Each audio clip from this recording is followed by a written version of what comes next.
Hello friends, we had completed Python revision tool first. Now we are going to start Python revision tool second. Python revision tool second में जितने भी topics cover किए गए हैं ये सारे topics भी आपने 11th में पढ़ रखे हैं। जैसा कि मैंने लास्ट वीडियो में आपको बताया था कि स्ट्रिंग, लिस्ट, टपल, डिक्शनरी, इन्हीं को अब हम थोड़ा सा डिटेल में देखेंगे कि इन पर क्या क्या ऑपरेशंस होते हैं और इनमें कौन कौन से फंक्शंस हैं। Python revision tool second start करते हैं। इसे स्टार्ट करने से पहले मैं आप लोगों को एक बात बताना चाहती हूँ। कुछ स्टूडेंट्स को डाउट है कि हमें इन नोट्स को नोटबुक में लिखना है कि नहीं। तो इन नोट्स को नोटबुक में लिखने की ज़रूरत नहीं है अगर आपके पास में 11th की नोटबुक है। अगर 11th की नोटबुक है तो आप उसी से अपनी तैयारी कर सकते हैं और हर वीडियो के बाद में, हर चैप्टर के बाद में आपको प्रैक्टिस शीट भेजी जाएगी। प्रैक्टिस सेट आपको सॉल्व करना है। उस प्रैक्टिस सेट को चेक किया जाएगा आफ्टर ओपनिंग ऑफ स्कूल। ठीक है। पाइथन रिवीजन टूल सेकंड में सबसे पहले आता है स्ट्रिंग। पाइथन में स्ट्रिंग कैसे स्टोर होती हैं, कौन कौन से ऑपरेशंस होते हैं उन्हें देखते हैं। Strings in Python are stored as individual characters in contiguous location with two-way index for each location.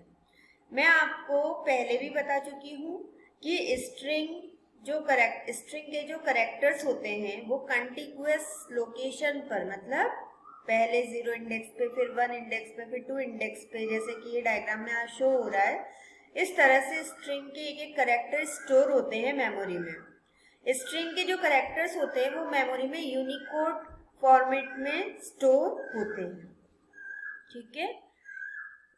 जैसे आपको पर्टिकुलर एक एक करेक्टर को स्टोर एक्सेस करना है तो हम इस तरह से फॉरवर्ड और बैकवर्ड इंडेक्स का यूज करके हर एक करेक्टर को एक्सेस कर सकते हैं।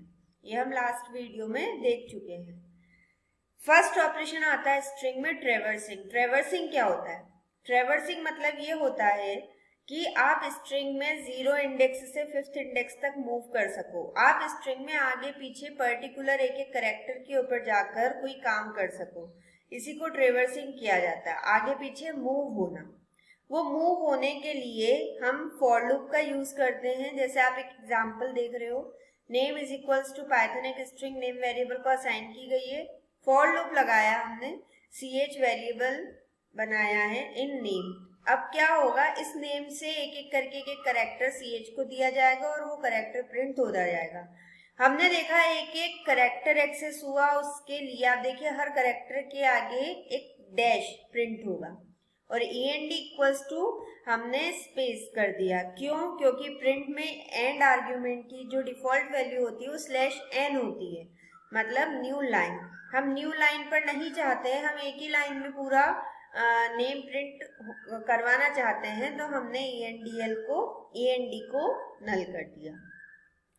नेक्स्ट आता है स्ट्रिंग ऑपरेटर्स। स्ट्रिंग में कौन कौन से ऑपरेटर्स यूज होते हैं? सबसे पहला कॉन्केटिनेशन ऑपरेटर यूज होता है, जिसे कि आप एडिशन ऑपरेटर, अर्थमेटिक ऑपरेटर में एडिशन के लिए यूज करते थे। इसी ऑपरेटर को अगर आप स्ट्रिंग के ऊपर करते हैं, इस चीज को मैं एक बार करके दिखा चुकी हूँ, तो ये कॉन्केट कर देता है दो स्ट्रिंग्स को। मतलब जैसे आपने लिखा टी प्लस पॉट, तो जो रिजल्ट प्रिंट होगा वो टी पॉट, ये दोनों कॉन्केट करके प्रिंट कर देगा। आपको कुछ इंपॉर्टेंट इंस्ट्रक्शंस दिए होते हैं नोट में, नोट को जरूर ध्यान से पढ़ें।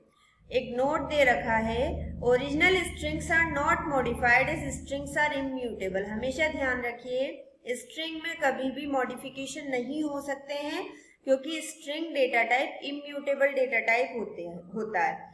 अब जैसे मान के चलिए टी एक स्ट्रिंग है, पॉट एक स्ट्रिंग है, अगर ये दो अलग अलग वेरिएबल में भी स्टोर होते और आप उन दोनों को कॉन्केट करते, तो जो नई स्ट्रिंग जनरेट होती वो किसी में चेंजेस होकर नहीं होती, उसको एक नया एड्रेस मिलता, मतलब उसकी एक नई कॉपी क्रिएट होती। हमेशा ध्यान रखिएगा स्ट्रिंग्स इम्यूटेबल होती है, इसकी ओरिजिनल वैल्यू में चेंजेस नहीं होती। We can not combine numbers and strings as operand with a plus operator. मतलब कॉन्केटिनेशन ऑपरेटर के लिए जो सिंटेक्स होगा वो सिंटेक्स में दोनों साइड में, मतलब ऑपरेटर के दोनों साइड में जितने भी ऑपरेंड्स होंगे वो स्ट्रिंग ही होनी चाहिए। आप ऐसा नहीं कर सकते हो कि एक स्ट्रिंग है और एक इंटीजर है। अगर आप ऐसा करोगे तो एरर आ जाएगी। नेक्स्ट आता है रेप्लिकेशन ऑपरेटर, जिसे आप मल्टीप्लिकेशन के लिए यूज करते थे नंबर्स के साथ में as a arithmetic operator. But string के केस में मल्टीप्लाई मतलब रेप्लिकेशन ऑपरेटर क्या करता है, इसका सिंटेक्स होता है कोई नंबर होगा, नंबर स्टार स्ट्रिंग और स्टार स्ट्रिंग स्टार नंबर। अगर आपने लिखा है 3 स्टार गो, इसका मतलब ये है कि ये गो स्ट्रिंग को 3 टाइम रिपीट करके प्रिंट कर देगा। आप देखिए इसका जो रिजल्ट होगा वो गो गो गो आ गया। आप इससे आगे पीछे लिख सकते हैं, आप पहले स्ट्रिंग देन नंबर भी लिख सकते हैं, नंबर देन स्ट्रिंग भी लिख सकते हैं। बट रेप्लिकेशन ऑपरेटर के लिए नोट ये है कि आपको दोनों साइड में स्ट्रिंग नहीं लेना है, या तो एक स्ट्रिंग होगा और एक नंबर होगा, और अगर दोनों नंबर होंगे देन वहां पर वो रेप्लिकेशन ऑपरेटर नहीं, वहां पर वो अर्थमेटिक ऑपरेटर का काम करेगा। नेक्स्ट थर्ड आता है मेंबरशिप ऑपरेटर। आप ये चेक करना चाहते हैं कि कोई सब स्ट्रिंग उस पर्टिकुलर स्ट्रिंग का पार्ट है कि नहीं, तो हम मेंबरशिप ऑपरेटर का यूज कर सकते हैं। दो मेंबरशिप ऑपरेटर होते हैं, एक होता है इन, एक होता है नॉट इन। ये दोनों ऑपरेटर्स ट्रू या फॉल्स में आंसर देते हैं। In operator returns true if a character और substring exist in the given string. कोई स्ट्रिंग है, अगर उस स्ट्रिंग में कोई सब स्ट्रिंग है तो इन ऑपरेटर ट्रू देगा, अदरवाइज फॉल्स देगा, और नॉट इन उसका अपोजिट कर देता है। इसे मैं आपको करके दिखाती हूँ, क्योंकि इसका एग्जाम्पल नहीं दिया हुआ है, आपको क्लियर हो जाएगा एग्जाम्पल से।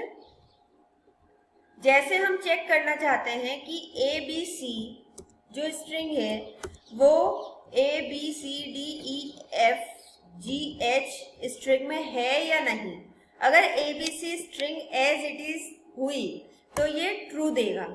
हमने दिया X Y Z in A B C D E F G H, X Y Z in A B C D E F G H नहीं है तो फॉल्स दिया। नॉट इन इसका अपोजिट करेगा। अगर आप नॉट इन लगा दोगे तो जहां इन ट्रू दे रहा है वहां नॉट इन फॉल्स देगा, जहां इन फॉल्स देगा वहां पर नॉट इन ट्रू देगा।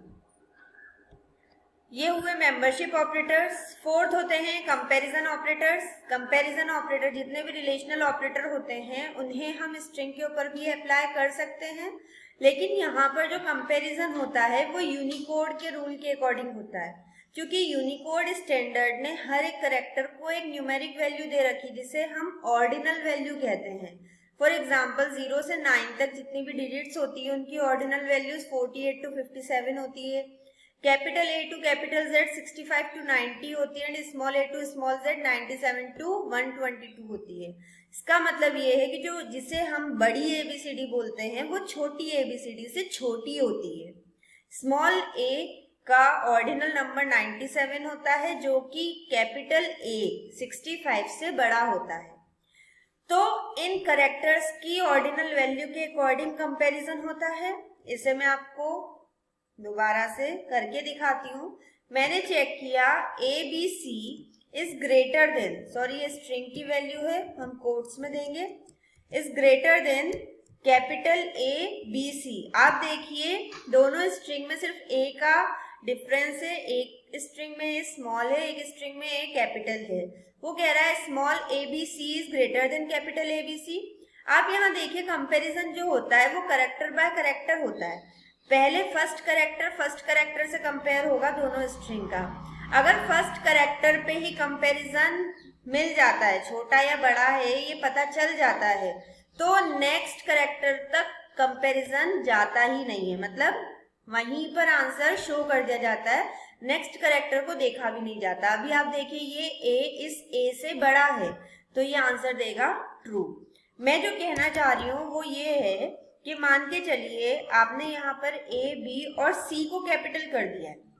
अब देखिए स्मॉल ए बी, ये ए बी तक तो बिल्कुल सेम था, यहाँ तक रिजल्ट पता नहीं चला कि ये बड़ा है कि नहीं। ये रिजल्ट कहाँ पता चल रहा है, सी पर। ये सी इस सी से बड़ा है। जब ये C से बड़ा हुआ तब उसने ट्रू दिया, और यहाँ देखिए इस A को ही कंपेयर करके उसने ट्रू दे दिया। एक और चेंजेस करती हूँ, मैंने किया यहाँ पर small a BC is greater then small a B capital और C। अब आप देखिए यहाँ पर A स्मॉल है लेकिन B कैपिटल है, यहाँ B बड़ा है इस B से, तो ये सेकंड पे कंपैरिजन करके और आपके सामने ट्रू दे देगा।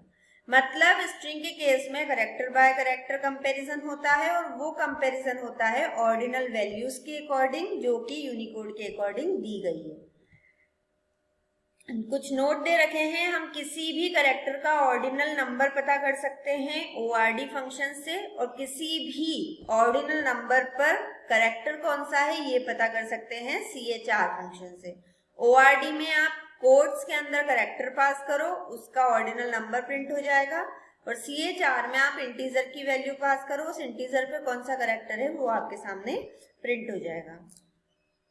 नेक्स्ट आता है स्ट्रिंग स्लाइसेस। स्लाइसेस मतलब स्ट्रिंग को टुकड़ों में डिवाइड कर देना। स्ट्रिंग की स्लाइसिंग करने के लिए जो सिंटेक्स होता है वो ये होता है, स्ट्रिंग का नेम देन स्क्वायर ब्रैकेट के अंदर स्टार्ट कॉलन एंड पॉइंट दे दिया जाता है। फॉर एग्जाम्पल वर्ड, जैसे ये स्ट्रिंग है अमेजिंग, हमने वर्ड में स्लाइसिंग की 0:7। इंडेक्सिंग तो आपको पता है, ये फॉरवर्ड बैकवर्ड। 0 इंडेक्स से स्लाइसिंग स्टार्ट होती है, और जो लास्ट इंडेक्स होता है वो इंक्लूडेड नहीं होता है, मतलब लास्ट इंडेक्स -1 तक स्लाइसिंग होती है। तो ये 0 से 6 इंडेक्स तक स्लाइसिंग करेगा। 0 से 6 इंडेक्स तक ही नेम था उसमें, इसलिए अमेजिंग पूरा प्रिंट होगा। आप देखिए सेकंड एग्जांपल 0:3, तो 3 - 1 मतलब 2, तो 0, 1 एंड 2 इंडेक्स तक वो प्रिंट करेगा, तो AMA उसका आंसर होगा। आप देखिए वर्ड -7:-3 है, तो अब स्टार्टिंग हो रही है -7 से, तो -7 इंडेक्स पे A है, और -3 मतलब -3 - 1, लास्ट इंडेक्स में -1 जरूर होता है, तो -3 - 1 कितना हो गया -4, तो ये क्या प्रिंट करेगा AMAZ -4 इंडेक्स तक। इस तरह से स्ट्रिंग में स्लाइसिंग होती है। एक और चीज ध्यान रखिए, अगर आप स्टार्टिंग इंडेक्स नहीं देते हैं तो बाय डिफॉल्ट 0 से स्टार्टिंग की जाती है। जैसे आपने यहाँ पर स्टार्टिंग इंडेक्स नहीं लिखा तो 0 से स्टार्टिंग करेगा, और अगर आप एंडिंग इंडेक्स नहीं देते हैं तो जब तक स्ट्रिंग है मतलब लास्ट इंडेक्स तक वो प्रिंट करता है। कुछ नोट इसमें भी दिए हुए हैं। फॉर एनी इंडेक्स, किसी भी इंडेक्स जो कि n हो, कोई भी इंडेक्स n के लिए ये फॉर्मूला आपको ओरिजिनल स्ट्रिंग दे देगा, S:n प्लस SN:। इसे मैं करके दिखाती हूँ आपको। जैसे हमने एक स्ट्रिंग बनाई S = Python, हमने यहाँ पर उसी फॉर्मूला को यूज किया, S: मान के चलिए यहाँ n की वैल्यू है 2 प्लस S:2 मतलब :n प्लस SN:, ये आपको ओरिजिनल स्ट्रिंग दे देगा। ये फॉर्मूला स्ट्रिंग के ऊपर आप अप्लाई कर सकते हैं। We can give a third optional index से n इन स्ट्रिंग स्लाइस 2। हम थर्ड इंडेक्स और दे सकते हैं स्ट्रिंग स्लाइसिंग में, जो कि स्टेप वैल्यू होती है। 1:6:2 का मतलब ये है कि 1 से स्टार्टिंग होगा, एंडिंग इंडेक्स 5 होगा, लेकिन जो डिफरेंस होगा वो 2 का होगा। मतलब पहले 1 इंडेक्स का प्रिंट करेगा, देन +2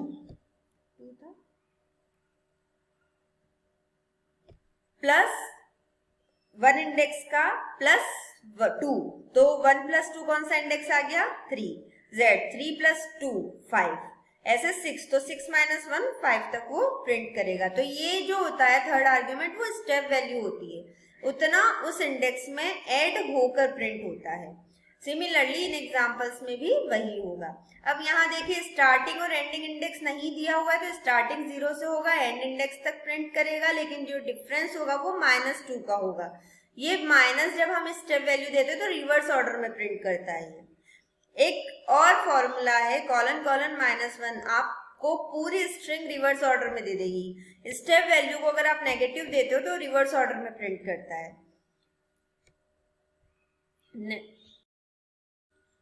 नेक्स्ट है स्ट्रिंग फंक्शंस। पाइथन में कुछ स्ट्रिंग मैनिपुलेशन के लिए बिल्ट इन फंक्शंस है जिनका यूज हम कर सकते हैं। सबसे पहला एक len फंक्शन है जिसका यूज तो आपने किया हुआ है स्ट्रिंग की लेंथ निकालने के लिए। किसी भी स्ट्रिंग की लेंथ क्या होती है? Number of characters in that string is the length of that string. For example Python string की लेंथ कितनी होगी? 6। क्यों? क्योंकि पाइथन नेम में टोटल 6 कैरेक्टर होते हैं। कुछ और फंक्शंस हैं जो कि हम यहाँ देखते हैं। पहला है कैपिटलाइज। कैपिटलाइज फंक्शन क्या करता है? जिस भी स्ट्रिंग पर आपने कैपिटलाइज फंक्शन लगाया है तो इस स्ट्रिंग का पहला कैरेक्टर कैपिटल करके प्रिंट करेगा। जैसे आप देखिए पाइथन डॉट कैपिटलाइज लिखा है तो यहाँ इसने पी को कैपिटल कर दिया। नेक्स्ट देखते हैं इसका कौन सा फंक्शन है। नेक्स्ट है फाइंड फंक्शन। फाइंड फंक्शन क्या करता है? किसी भी सब स्ट्रिंग को एक स्ट्रिंग के अंदर सर्च करता है। अगर वो सब स्ट्रिंग उस स्ट्रिंग में होती है तो जो उसका स्टार्टिंग इंडेक्स होता है उस इंडेक्स को ये प्रिंट कर देता है। यहाँ पर जो ये स्क्वायर ब्रैकेट में लिखे हुए ये आर्ग्यूमेंट्स ऑप्शनल होते हैं। आप चाहें तो दे सकते हैं, अदरवाइज ये कंपलसरी नहीं होते हैं। कंपलसरी होगा सिर्फ सब स्ट्रिंग को पास करना। फॉर एग्जाम्पल आप ये देखिए स्ट्रिंग दे रखी है इट गोज एज रिंगा रिंगा रोजेस। आपने एक सब नाम से वेरिएबल बना लिया, उसमें सब स्ट्रिंग दे दी रिंगा, और आपने इस स्ट्रिंग में फाइंड किया इस सब स्ट्रिंग को। तो अब ये सर्च करेगा और जहां से रिंगा की स्टार्टिंग होगी आप देखिए ये 13th इंडेक्स आएगा। कैसे? 0 1 स्पेस भी एक कैरेक्टर होता है, वो भी एक इंडेक्स लेता है। 2 3 4 5 6 7 8 9 10 11 12 और ये 13। 8 जो है रिंगा की स्टार्टिंग हो रही है 13 इंडेक्स से, तो इसने इसका फर्स्ट कमिंग इंडेक्स प्रिंट कर दिया। आपको यहाँ पर स्टार्ट और एंड इंडेक्स भी दे सकते हो। जैसे आप मानिए आपको सर्च करना है 15 से लेकर, और जो एंड इंडेक्स है मान लीजिए 15 से लेकर 20 तक हमें सर्च करना है, तो ये 15th इंडेक्स से सर्चिंग को स्टार्ट करेगा। 15th इंडेक्स और 20 इंडेक्स के बीच में अगर रिंगा वर्ड हुआ तो ये आपके सामने उसका जो भी इंडेक्स होगा जहां से रिंगा स्टार्ट हो रहा है उस इंडेक्स को प्रिंट करेगा, अदरवाइज 0 प्रिंट करेगा। अगर वो स्ट्रिंग उसमें नहीं मिलती है, सॉरी 0 नहीं 1, रिटर्न्स 1 इफ सब इज नॉट फाउंड। अगर सब स्ट्रिंग उस स्ट्रिंग में नहीं मिली है तो ये 1 प्रिंट कर देगा। देन आता है string dot lnum। lnum alpha numeric numbers के लिए यूज होता है जिसके अंदर अल्फाबेट्स भी होते हैं और नंबर्स भी होते हैं। अगर अल्फाबेट और नंबर दोनों अवेलेबल हैं किसी स्ट्रिंग में तो lnum ट्रू देगा। नेक्स्ट आए इज अल्फा। इज अल्फा सिर्फ अल्फाबेट्स को चेक करता है। अगर एक स्ट्रिंग में सिर्फ अल्फाबेट्स हैं तो इज अल्फा ट्रू देगा, अदरवाइज फॉल्स देगा। ऐसे ही एक होता है इस डिजिट स्ट्रिंग के अंदर सिर्फ डिजिट्स को चेक करता है। अगर डिजिट्स होंगी तो ट्रू देगा, अदरवाइज फॉल्स देगा। नेक्स्ट है इज लोअर। ये चेक करेगा कि वो स्ट्रिंग लोअर केस में है या नहीं। अगर वो पूरी स्ट्रिंग लोअर केस में हुई तो ट्रू देगा, अदरवाइज फॉल्स देगा। ऐसे ही इज अपर है, चेक करेगा कि वो स्ट्रिंग अपर केस में है कि नहीं। नेक्स्ट है इज स्पेस। अगर उस स्ट्रिंग में स्पेस ही स्पेस है तो इज स्पेस ट्रू देगा। लोअर, अगर कोई स्ट्रिंग अपर केस में है और उसे आप लोअर केस में कन्वर्ट करना चाहते हो तो आप स्ट्रिंग के ऊपर लोअर फंक्शन लगा दो तो वो उसे लोअर केस में कन्वर्ट कर देगा। ऐसे ही एक अपर और होता है, अगर स्ट्रिंग लोअर केस में है और उसे आप अपर केस में कन्वर्ट करना चाहते हैं तो आप उसके ऊपर अपर फंक्शन लगा दो तो वो उस स्ट्रिंग को अपर केस में कन्वर्ट कर देगा। ये सारे फंक्शंस आप यूज कर चुके होंगे, इसलिए मैंने यहाँ पर फास्टली एक्सप्लेन कर दिया है।